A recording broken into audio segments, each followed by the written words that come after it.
at the Ethiopian tent with two travel guides. Next to me is Makeda Haile Gabriel, and next to her is Makeda Sefa. Hello and welcome.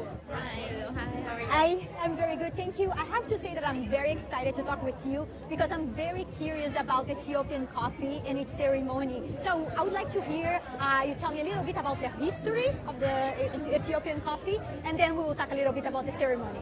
Sure.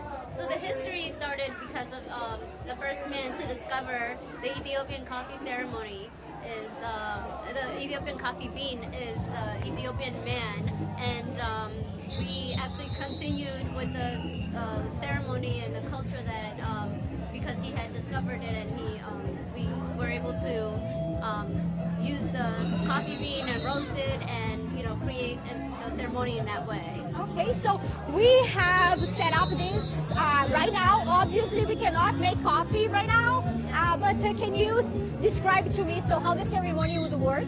Yes, the ceremony works.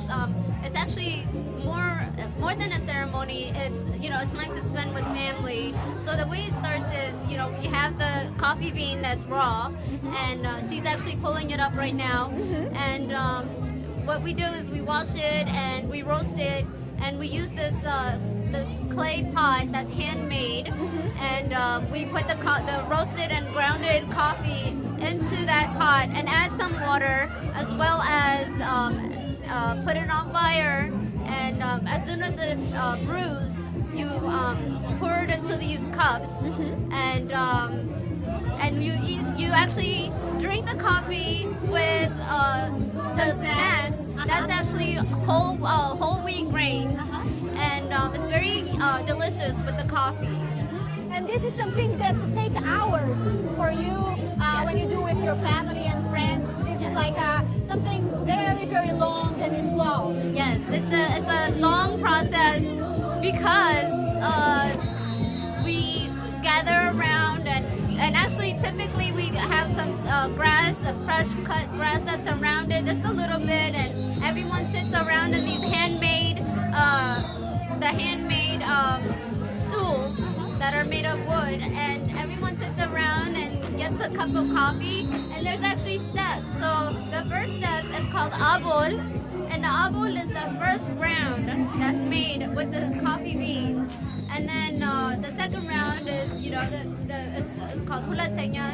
I guess that's what it's called, hulatenya, and the hulatenya is you put water back into the same grounded coffee, and you put it back on the fire, and then it's the second round of the coffee. Okay, now I'm gonna switch subjects. I want to talk a little bit about Ethiopian food. So what can you tell me about the food? When we talk about the food, the first thing that comes to in mind is the injera.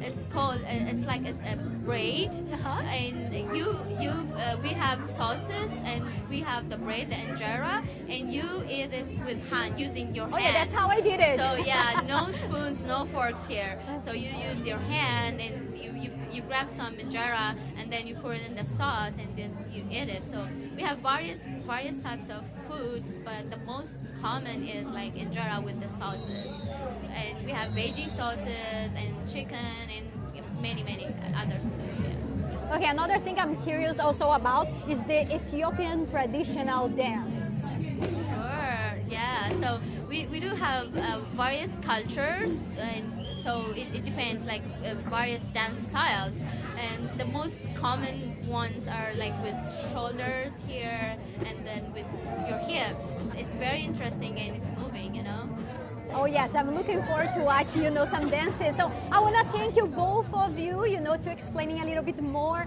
about the Ethiopian coffee ceremony and its history, and tell me more about the food and the dance. Thank you so much. You're welcome.